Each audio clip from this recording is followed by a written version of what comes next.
My lovely wife joined a club she found empowering. But it involves cheating, open relationships, and zero empowerment. Welcome to my nightmare. Warning. The following story will be upsetting to cheaters. Tell the like button. Secrets are no fun. Secrets hurt someone.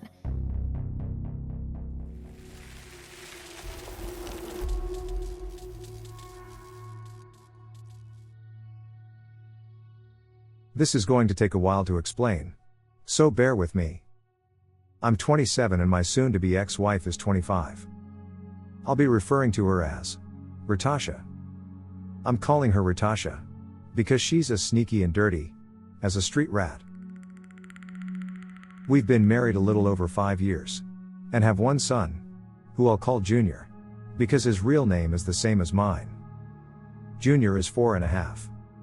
Everything seemed to go well for my family. Until I got a rude awakening.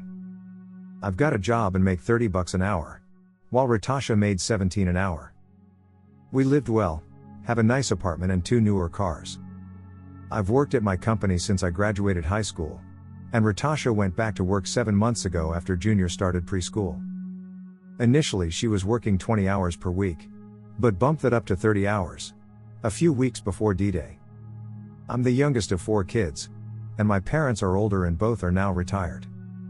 They watch Junior on the days when Ritasha and I both worked. On those days, they take him to and from preschool, and Ritasha picks him up at their house after her shift. We've got a great situation there as Junior loves his grandparents and loves preschool, so he's never had any separation anxiety being away from us.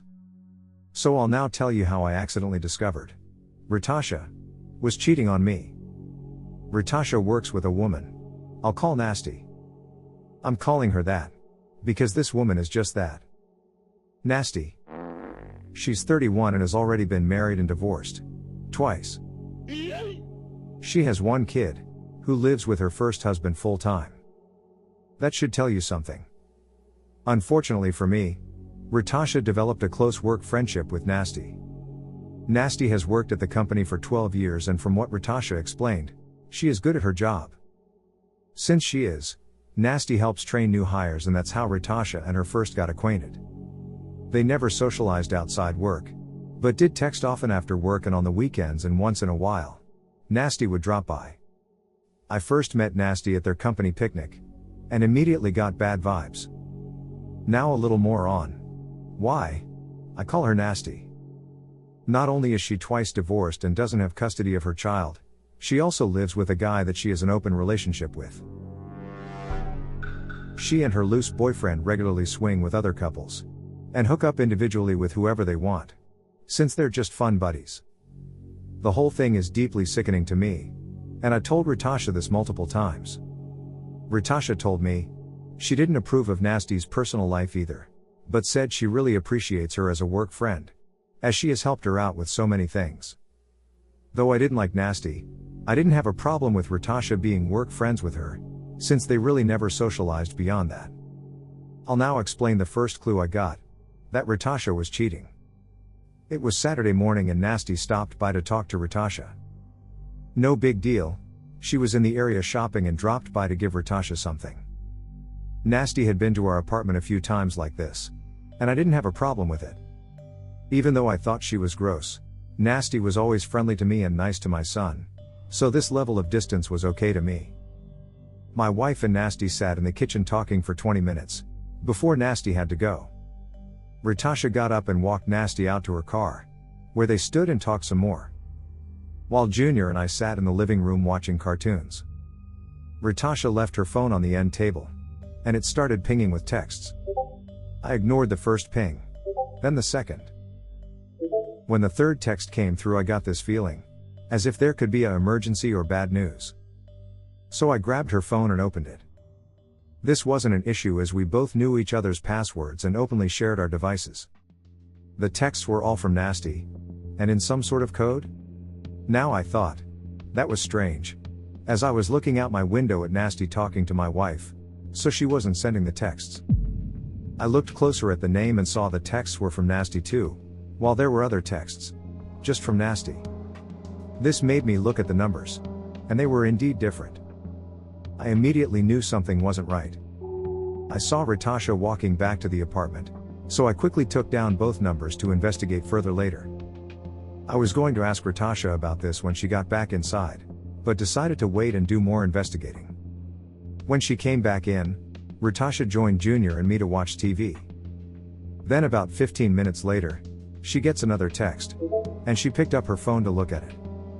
She said it was from Nasty, and said Nasty said to tell me, "It was nice seeing Junior and me again." I told her to tell her the same, and she started typing. After she sent the message to Nasty, I watched, as Ritasha scrolled through the messages she missed. As she was doing so, she began smiling ear to ear. She then typed out a quick reply, smiled broadly and leaned forward to put the phone down. While watching sideways in a dreamy way, like she's bringing back pleasant memories. Then as she put the phone down, she looked over at me and saw I was staring at her. So she came over and gave me a kiss, and sat between Junior and I. The rest of the weekend was uneventful and we had a nice time as a family. But those texts from Nasty were on my mind, the whole time. While Ritasha was cleaning up after dinner Sunday night, I took her phone and snooped further.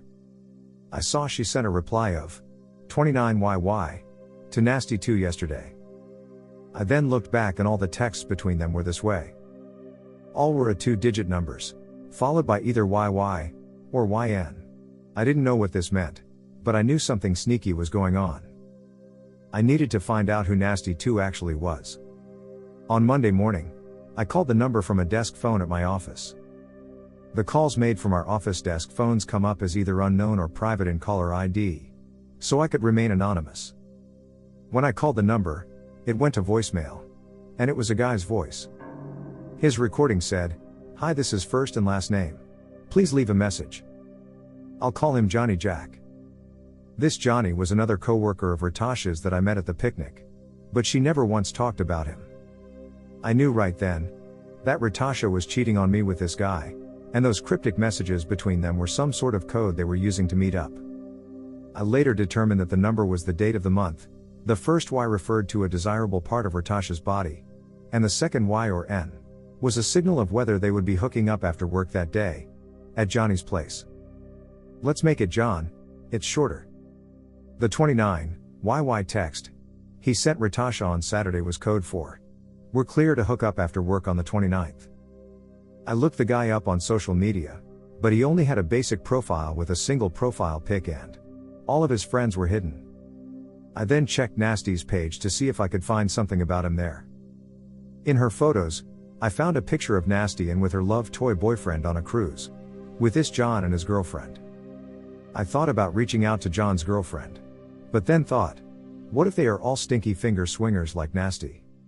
She might not care that he's hooking up with Ritasha, and actually may be into it. So instead, I decided to do more detective work myself.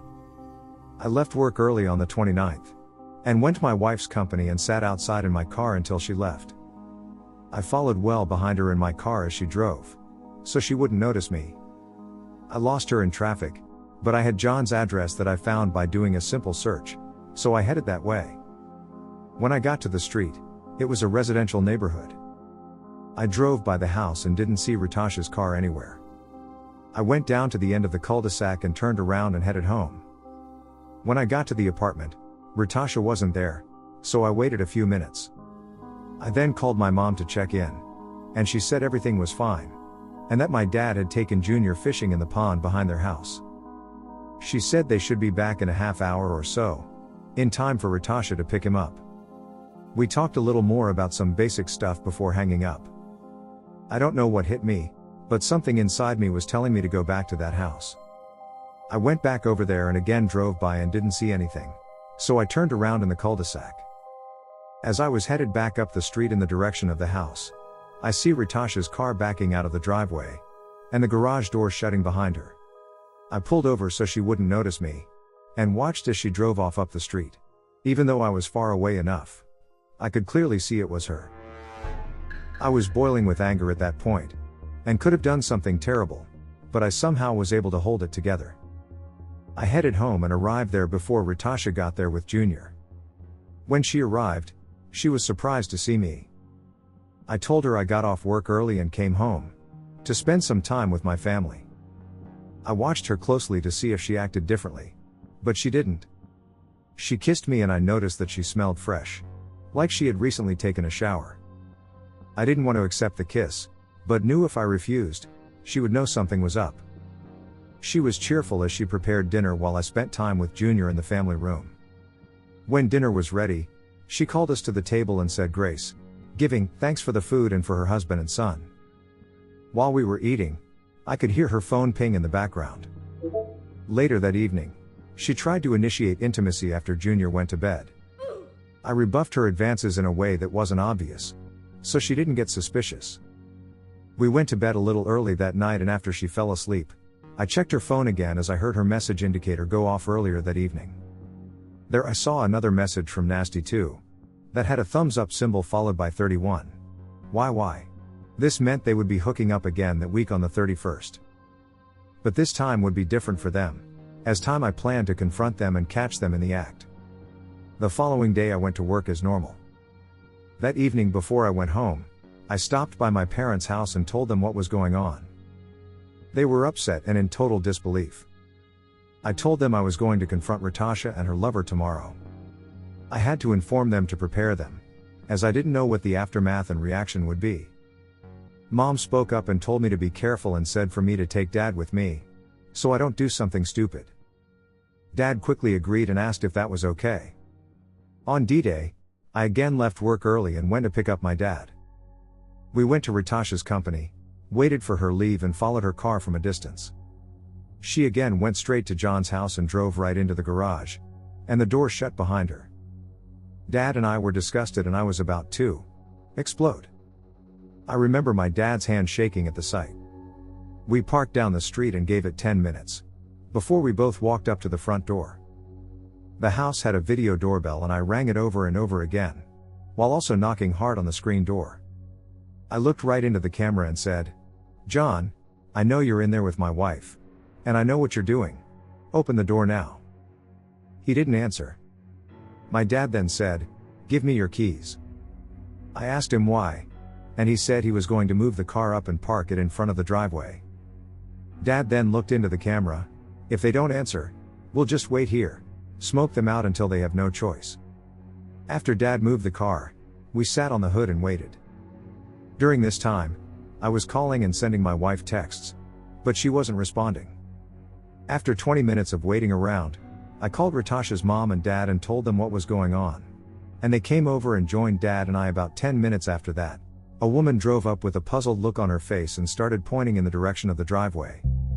I recognized her face from the online picture with Nasty and her cheaters cult, so it was likely John's girlfriend, who I'll call Betty. I walked over to her car and she cautiously rolled down the window. I explained who I was and what was going on. She started tearing up and got very upset. She then opened the garage door, and there was my wife's car parked beside her boyfriend's Camry. Seeing this, she started pounding on the steering wheel saying, "God damn it," over and over again with tears coming down her face. She parked her car on the street and marched up to the front door taking out her key. She opened the door and standing right there in the foyer was John and Ritasha fully clothed and looking at us with an innocent, "What's going on?" type of look. John spoke up and said, Hi babe, I was just talking to Ritasha here about, work?" Betty didn't say anything. Instead, she lunged at him and started hitting him, ripping off and breaking his glasses, and screaming for him to get out. Her actions were so sudden and unexpected, Dad and I didn't have a chance to react. John didn't attempt to defend himself, and Betty was landing blows. Just full-on blows from fists to humiliating slaps. I think he couldn't even process her aggression properly to react, like he accepted every blow as the last one, but then got hit again. He eventually ran to his car with his arms wrapped around his face, got in and locked the doors. Betty then grabbed a metal garden rake and started swinging it at the car, breaking the driver's side mirror and windshield wiper, and denting and scratching the driver's door. I managed to calm her down after a few minutes, but she was seething. The entire time, Ritasha was standing there on the front lawn crying, with her parents asking her what the F she was doing there. I then turned to my wife and told her to not try explaining, as I already knew everything. I then told her to not even think about ever coming home, and that we were done. She started crying and tried hugging her mother, but her mother pushed her aside and told her to go away. Ritasha then started jumping around and hysterically crying, then ran and got into her car. I turned to her parents and their faces were full of shame and anger. I told them that I would be keeping Junior and she was not to come to my house. I told them they were welcomed any time, but for now she was banned, until we worked things out in the court. After this, my dad and I left and he drove as I was too upset. We went back to my parents' house and told my mother what happened. My heart was pounding so hard and my blood pressure had to be astronomical. I was so riled up, I almost puked. The thing that settled me down was seeing Junior. When he saw me, he ran over and gave me a hug and I rapidly calmed down, almost instantly. About an hour later, the spam calls from Ritasha started. I didn't answer any of them, but listened to a few of her messages. She was crying and saying what she did was a mistake and she'll never do it again. Her cries and pleadings are of the kind that would go viral instantly. She begged for a second chance and said she was going to quit her job tomorrow, and asked if we could start over. I sent her one response text stating, "Get a lawyer, I'm divorcing you." She kept calling and sending me texts all night, so I put my phone on silent and ignored her.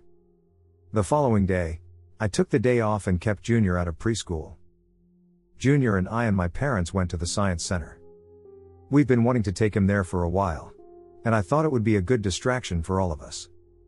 We had a great time and Junior loved the place.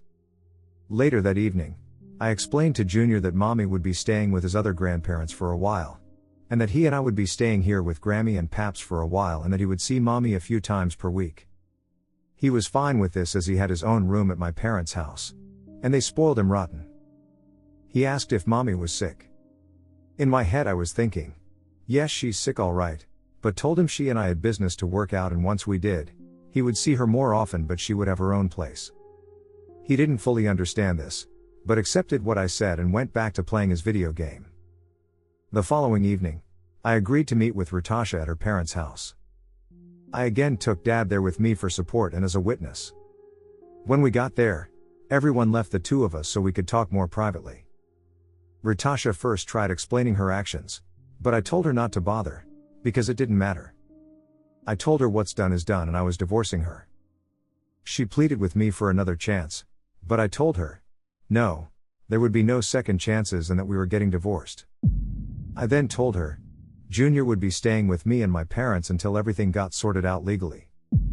Ritasha then told me, If you divorce me, I won't have any reason to keep living. I then asked her parents and my father to join us, and I told them what she said.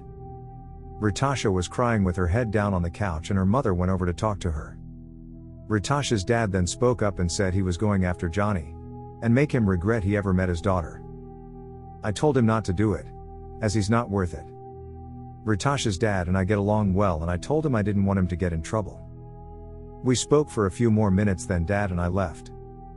I didn't hear from her that night, but the next morning she called and left me a message saying that she resigned from her job. I didn't respond to her but thought to myself, great, now she doesn't have an income so I'll be paying through the nose. Ritasha kept contacting me trying to get me to take her back, but I only responded when she had a question about Junior. I met with a lawyer and gave her the green light to move forward with the filing. We live in a state where cheating still matters in divorce, so my attorney says we're in good situation since I have two witnesses, my dad and Betty. A strange thing happened to me a few days after all this went down.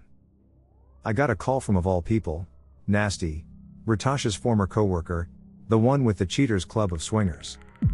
Nasty starts off by telling me she was sorry about Ritasha and me, and said she feels responsible for this happening. My ears were open and my mouth kept shut. She said she encouraged Ritasha to get into an open relationship, and sold her the idea of her lifestyle of having friends with benefits, while rotating these friends and sharing them amongst themselves, like they do in a club. She said that she had a great relationship with John herself. And she told my wife she really thought she deserved to join them too, and John would definitely be willing to grant her a chance to experience the beauty of their relationships.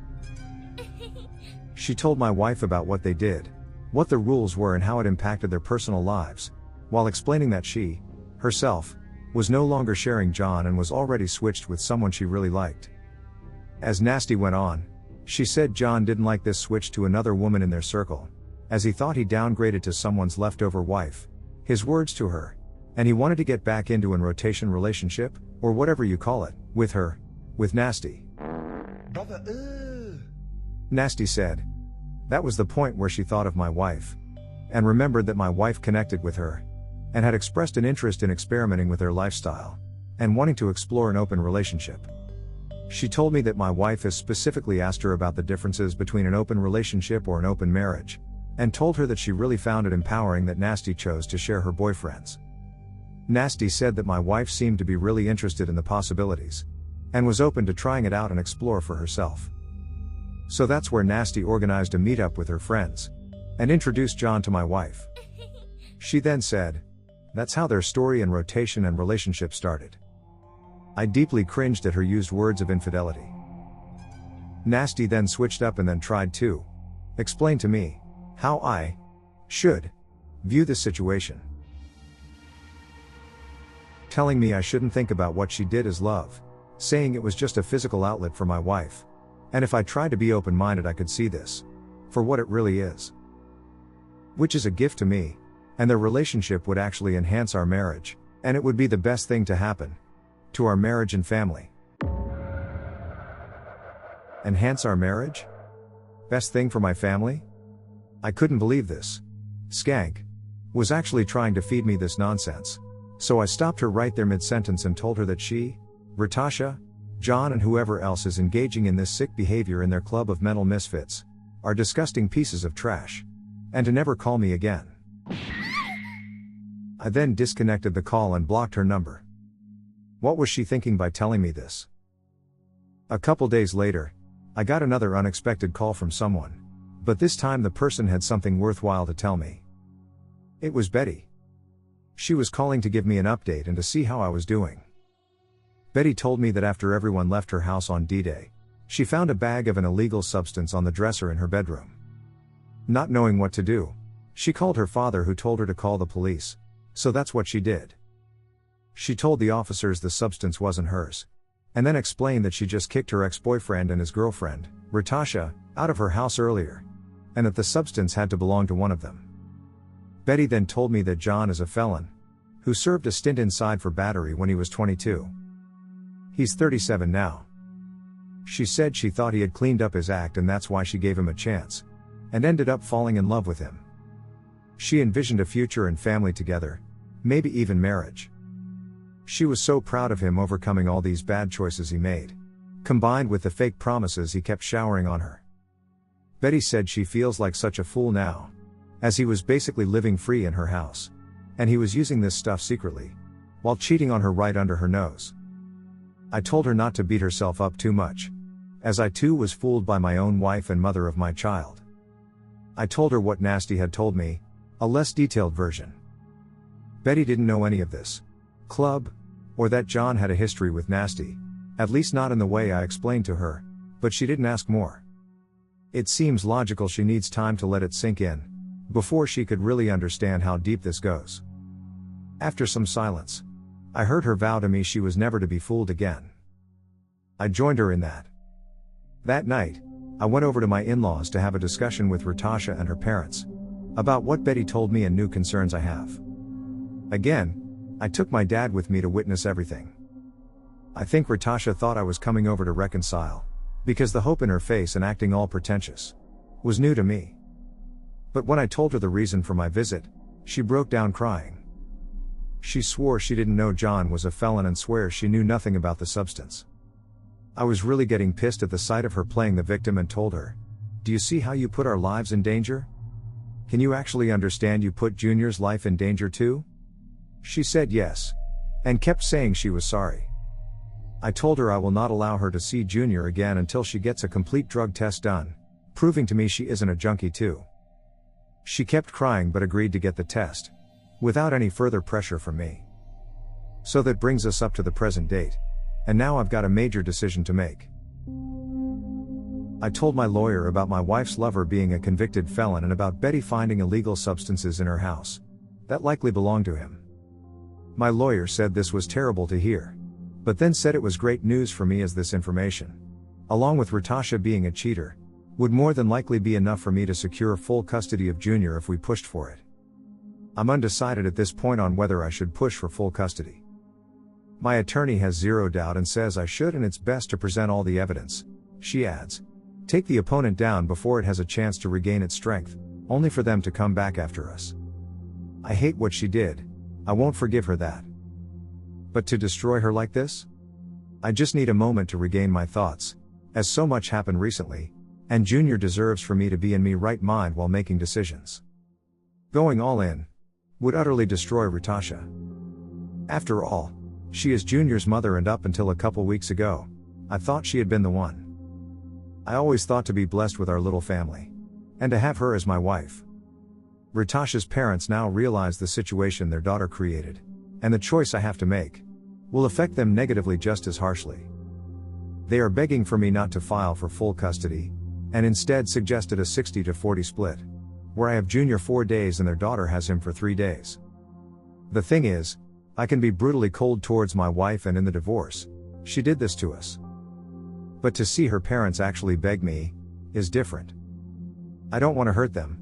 I don't want this to happen to them. But here we are now. As I said, I'm going to think it over for now. I'm really wrestling with this. Please let me know what you think if you have an opinion on this. Thank you for your interest and time. Royal A.I. You need to do what's best for your child, and quit thinking about your cheating future ex-wife. Was she thinking about you or Junior when she was off having fun with the criminal? No. So why are you worried about her now? I understand it's harder if her parents are also affected, but don't forget they will be obligated to choose her side in the end. They have different motives and are concerned about themselves. They must be rational and accept that you will have full control, and to trust you that you will uphold your promise to keep Junior in their lives, and they can come over to your home or let Junior sleep there. If it were me, I'd try everything I could to keep her away from the kid. Before rushing to divorce, I would suggest you and your wife go to individual therapy and then to marriage counseling, before giving up on your marriage. It sounds like you were both very happy before all this happened, and that your wife's recent behavior was totally out of character. Perhaps she has some addiction or mental issue she's battling. It would be sad to give up on something that you may be able to work through and come out stronger. Nah, don't listen to that toxic advice, OP. That's the kind of thinking that tricked your wife into that mess, and tried to lure you into. At least you saw through the BS. She's not the victim, and her behavior was not out of character. She just showed you her true colors. I would seriously advise you to follow the guidance of your lawyer. It sounds like you are a caring man and want to do right by your wife's family, and that's noble of you, but going easy on her might end up costing you in the long run. Your attorney is there to protect you during the difficult process of divorce, without being swayed by the love that you still subconsciously have for your wife or her parents. If I found out my wife was cheating on me, going sticky fingers with a Skittle-using former felon, I would do everything in my power to prevent her from ever coming near me or my kid again.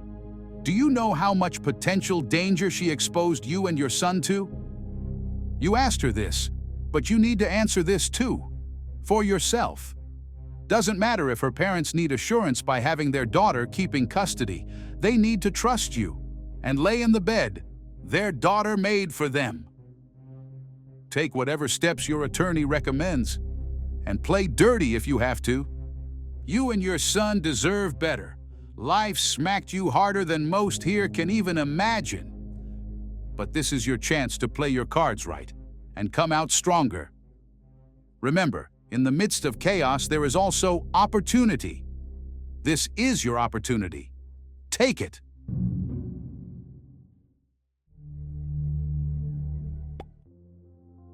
A year after the original post.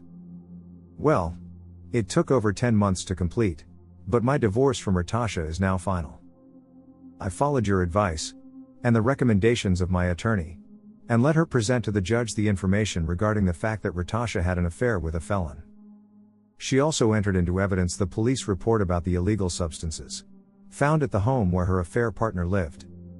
Ritasha's attorney objected to this, stating the substance did not belong to his client, and she has never used any type of illegal or even prescription drug. Ritasha's attorney also provided copies of 2 drug tests Ritasha took, right after D-Day, that showed she was clean. The judge reviewed all of the information and said it was relevant. The judge ended up granting the divorce, and awarding me primary custody of Junior. I have him from Tuesday through Saturday and Ritasha has him Sunday and Monday. Junior and I moved into a new apartment 5 minutes from my parents' house, so everything is great there. Ritasha is still living with her parents, and has started a new clerical job at the church her family attends. She has also gotten back into her religion in a big way, and it seems to have really helped her straighten up. In addition to her clerical job, she also teaches Sunday school and vacation Bible school. Junior attends church with Ritasha and her family and enjoys going to the Sunday school class they have for kindergarten-aged kids. Since Ritasha's new job pays less than what she was making before, and the cost of living is higher than ever before around here, she'll need to keep living with her parents, unless she gets a roommate. I hope she continues living with my ex-in-laws, as I feel much better about Junior being with them when Ritasha has him. Also, I forgot to add earlier, that the judge did not require me to pay any alimony due to the infidelity, and no child support since Junior is in my care 5 days a week. Overall, I'd say things are pretty good for us now, though I wish all this never happened, and I do still miss the old version of my ex-wife now and then. Ritasha has finally realized that we're never getting back together, though I know she desperately wants to. Her parents tell me that's all she talks about, and she has plans for us still. Thankfully, she no longer brings this up to me when we're doing our handoffs. I've not started dating again, and I have no interest in doing so anytime soon. I'm going to concentrate on Junior and my work, and have a short-term goal of saving up for a down payment on a house. Also, before I go, I wanted to address some of the questions you had about John and Betty. First off, Betty and I haven't hooked up and don't plan to as we're not each other's type, but I very much appreciate all her help in this. She was the vital witness and reported John's affair with Ritasha, and linked the illegal substances found at her home to John or my ex-wife. She also reported it to the company he worked at. John was let go a few days later, but Betty didn't know the exact reason, but believes the company likely conducted a random drug test and that's why. Also, Betty told me recently that Nasty is no longer working at the company. She doesn't know why, but jokingly told me it was probably due to her sleeping with all of her coworkers, while recruiting naive members for her cult of cheaters. Which I wouldn't doubt. Well, I think I've covered everything I wanted to and I'm going to sign off now. I probably won't be back on here for a while, as reading some of your comments and stories get me too worked up. Thanks to everyone who gave me advice and encouragement to keep moving forward with my divorce and life. I can't repay some of you. Thank you so much. Royal A.I. What would you advise OP? Let us know in the comments. You like the way these stories are brought to you? If so, I got you covered. More like this on my channel. Thank you for staying till the end. Let me know if you enjoyed this episode. See you in the next one.